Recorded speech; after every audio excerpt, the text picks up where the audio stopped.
Assalamualaikum warahmatullahi wabarakatuh. Waalaikumsalam warahmatullahi wabarakatuh. Ya, pemirsa, kembali bersama kami di Wacana Wawasan Membaca Analisa satu kajian hadis untuk Anda.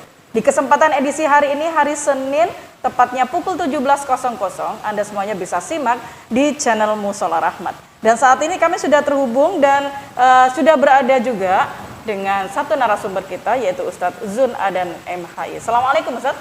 Waalaikumsalam warahmatullahi wabarakatuh. Ya, mohon izin maskernya bisa dibuka. Yeah. Baik Ustadz, di kesempatan edisi kali ini kita akan membahas tentang satu hadis yang berhubungan dengan jihad dan juga niat. Nah Ustadz Zun, ini ada satu hadis ketiga, yaitu tentang niat yang menyebutkan bahwa tidak ada hijrah lagi setelah Fathul Makkah. Yang ada tinggal jihad dan niat. Nah, kira-kira apa benar sudah tidak ada hijrah lagi ini Ustaz? Monggo bisa disilakan untuk membahas. Oke. Yang dimaksud la hijrata ba'dal fathi, tidak ada hijrah sesudah Fathul Makkah, ya. Itu artinya nilai jihad yang pahalanya sangat besar di zaman Rasulullah Sallallahu Alaihi Wasallam, karena memang di Mekah tidak mendukung, akhirnya kaum muslimin diajak untuk berhijrah dan berjihad ke Yasrib atau ke Madinah untuk membangun kekuatan di sana. Lah, waktu itu kan ngajak orang nggak gampang, gitu loh. Jadi ada yang sayang sama hartanya, sayang sama keluarganya, terus sayang sama bisnisnya di Mekah pada waktu itu. Jadi banyak yang sangat keberatan untuk mengikuti Rasulullah Sallallahu Alaihi Wasallam. Tetapi yang mau ikut itu tentu pahalanya sudah sangat besar dan sangat luar biasa lah. Tetapi kemudian proses demi proses berikutnya sampai akhirnya Mekah dikuasai kembali oleh kaum muslimin. Nah, setelah Mekah jatuh dalam kekuasaan muslimin ini kan otomatis sudah tidak ada hijrah lagi. Kita tidak perlu pindah, kita sudah tidak khawatir, Mekah sudah ditaklukkan. Maka karena itu Nabi bersabda, la hijrata ba'dal fathi, sudah tidak ada hijrah lagi karena Mekah sudah menjadi darul Islam. Jadi yang dimaksud hijrah bersama Nabi pada waktu itu, yang pahalanya nilainya sama dengan Nabi. Selanjutnya Ustadz, ketika kita mendengar kata jihad begitu ya. Nah sebenarnya kalimat itu sih indah dan mulia kalau misalkan kita bisa dengarkan selalu. Namun sebagian orang bila disebut kata jihad itu Ustadz, persepsinya pasti mengarah pada yang namanya teroris begitu ya kan, dengan radikalisme begitu. Nah kira-kira sebenarnya cara memahami jihad itu seperti apa begitu? Iya. Jadi jihad itu secara bahasa maknanya jahada, artinya bersungguh-sungguh. Jadi seseorang itu yang bersungguh-sungguh, peras keringat banting tulang, mengorbankan tenaga dan biaya untuk meraih maksud tertentu, itu dalam bahasa Arab disebut dengan jihad, jihad. Tapi kalau ingin melahirkan satu hukum, memeras otak, dengan berbagai referensi sehingga melahirkan satu kesimpulan ilmu hukum, itu namanya ijtihad. Hanya menambah huruf tak saja. Jadi jihad itu sebenarnya jihad itu positif. Artinya jihad itu orang yang bersungguh-sungguh melakukan suatu kebaikan, itu disebut jihad. Contoh sholat, sholat itu misalnya sholat malam Mbak Ijam. Kan berat tuh rasanya sholat malam itu. Berat kan? Enak tidur aja ya. Betul. Berselimut kan begitu. Tetapi alangkah hebatnya kalau seseorang itu bangun memaksakan dirinya, kemudian dia mandi lalu sholat tahajud. Dia melawan kemalasan, dia melawan kantuk, dia melawan keenaan tidur.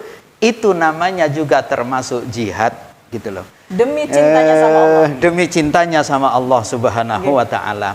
Jadi jihad itu umum. Memang kital perang itu bagian dari jihad. Tetapi bukan berarti jihad itu hanya berupa perang saja, enggak. Jihad atau qital itu memang perang fisik ya. Itu memang bagian dari jihad, tapi jihad bukan semata-mata itu saja. Jadi jihad itu orang meraih kebaikan, melawan hawa nafsu, bersungguh-sungguh, mengorbankan hartanya dan sebagainya. Itulah yang disebut jihad. Jadi jihad itu lapangannya sangat luas, bukan hanya perang. Ustaz, kalau begitu berarti siapa yang harus dibela dan diperangi sebetulnya? Oh, kita bicara soal perang, jihad perang ya. Ya, jihad itu kalau siapa ya? Dalam kitab Al-Ahkamu Sultaniyah oleh Syekh Imam Mawardi dan juga Asyiatasus Syar'iyyah ya, yang ditulis oleh Abdul Qadir Auda. Jihad itu yang diperangi karena dua, Mbak Ijam. Pertama, li'i'lai kalimatillah, untuk menegakkan kalimat Allah, agama Allah. Nah, itu harus kita bela. Jadi kalau ada masjid dihancurkan, umat Islam dibunuh, Islam diinjak-injak, mau nggak mau ya angkat pedang. Nah, gitu. Tapi kalau ndak ada masalah ya jangan gitu. Ingat, Islam itu hanya mau perang kalau diperangi. Kalau enggak, Islam lebih baik mencari solusi damai, gitu loh. Kalau diperangi, ya lawan. Itulah prinsipnya Islam. Jadi salah kalau orang mengatakan Islam itu perang terus, itu salah. Islam nggak mau perang, ingin damai. Tapi kalau diperangi, mau bagaimana lagi? Gitu. Baik. Kemudian ini Ustaz, apakah dibenarkan ketika di dalam Islam itu melakukan dakwah dengan radikalisme, dengan kekerasan begitu, dan merasa yang paling benar begitu. Nah, kira-kira apakah yang seperti ini juga dikategorikan sebagai halnya jihad, Ustaz? Sebenarnya dalam Islam tidak ada istilah teroris, tidak ada istilah radikal, tidak ada istilah apa. Umat Islam itu sebenarnya kalau mau berpegang teguh pada ajaran kitabnya, kepada ajaran as-sunnah, sebenarnya sudah lengkap ajaran Islam itu. Dan Islam itu sebenarnya nggak suka kekerasan kok. Sudah jelas firman Allah di surat Ali Imran ayat 159, Fabima rahmatin minallahi lintalahum, karena rahmat Allah kamu bersikap lemah lembut terhadap mereka. Kan gitu toh? Betul. Walau kunta faddan ghalidul qalbi, seandainya kamu bersikap kasar dan berhati keras, lan faddu min haulik, pasti mereka lari dari kamu. Kan gitu. Fa'fu anhum, maafkan mereka, wastaghfir lahum, ampuni mereka, wasawirhum, ajak musyawarah. Islam itu indah kok, ngajak yang bagus, tidak dengan kasar, tidak dengan radikalisme, tidak dengan, itu yang nggak dibenarkan. Mengedepankan diplomasi. Seharusnya begitu. Jadi Islam itu dilarang mengkafirkan, dilarang mengolok, dilarang saling menjelekkan, dilarang tajassus, dilarang saling menyalahkan satu sama lain. Kalau ada di dalam Islam seperti itu, oknumnya saja, Mbak Ija. Begitu ya. Sepakat, Ustaz. Ya, hanya oknumnya saja. Baik, terima kasih Ustaz. Penjelasan yang luar biasa sekali, pemirsa, untuk edisi Wacana di kesempatan edisi hari ini. Dan jangan lupa terus saksikan kami di setiap hari Senin pukul 15.00 atau pukul 17.00. Kami akan tampil di channel Mushola Rahmat untuk Anda semuanya. Terima kasih, sampai jumpa di Senin yang akan datang. Assalamualaikum warahmatullahi wabarakatuh. Waalaikumsalam warahmatullahi wabarakatuh.